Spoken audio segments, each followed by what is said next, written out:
Hi everyone, this is Esther Camacho with the McAllen Public Library, and welcome to another Visions in Time. Negro Baseball Leagues and Rio Grande Valley teams. Just a brief history. There were two things that started the beginnings of Negro Baseball Leagues after the Civil War. One, it was the popularity of baseball, and segregation.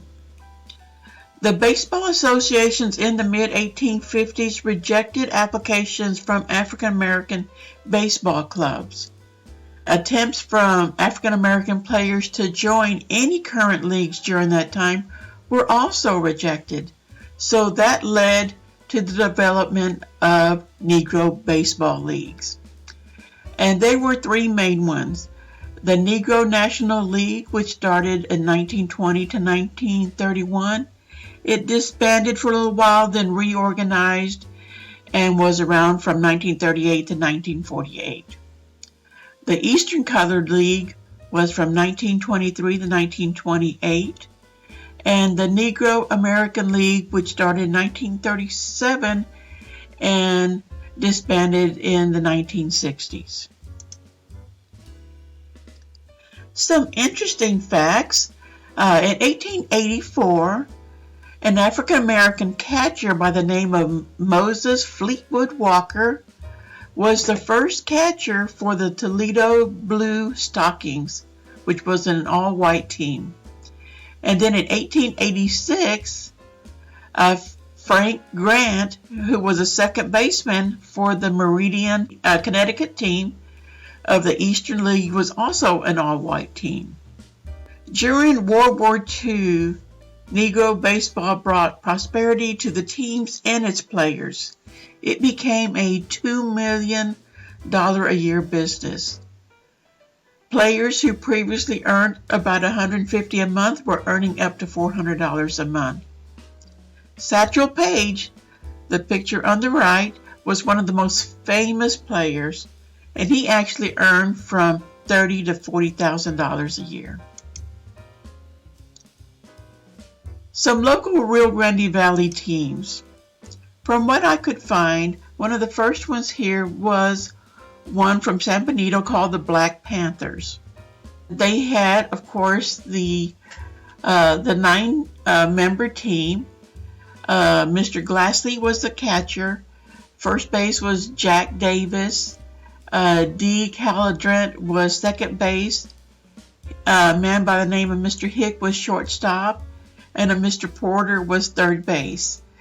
A. Calandret was left field, Mr. Brown was center field, and Mr. Chappell was right field. And the pitcher was Lefty Treadwell. Looking at other newspaper articles, I was able to pull some teams that existed from the 1930s up to the 1950s.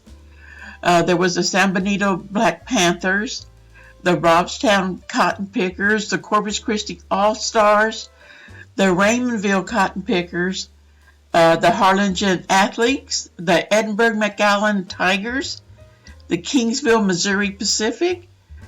There was also the San Benito All-Stars and the Raymondville Onion Packers. So when you look at a map, you'll see that down here in 1932, the San Benito Black Panthers. In 36, the Harlingen Athletes.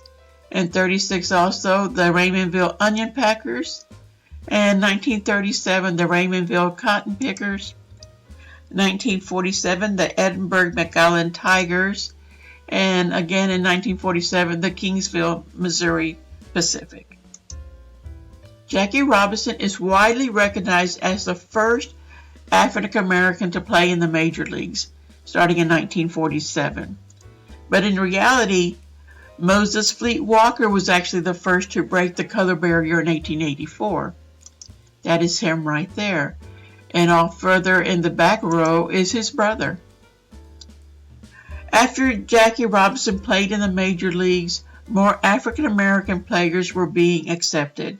So during the 1960s, with African American players being accepted into the major leagues, the Negro baseball leagues began to disband. To To learn more about Negro baseball leagues, you can visit some of our resources that we have in our collection. The Negro baseball leagues from 1867, Playing in Shadows, Texas and Negro League Baseball, and one DVD called Only the Ball Was White. Thank you for watching Negro Baseball Leagues and Rio Grande Valley Teams. Don't forget to leave a comment below and to like us on Facebook at MPL Adult and to subscribe to our YouTube channel at McAllen Public Library. This is Esther Camacho and thank you for watching.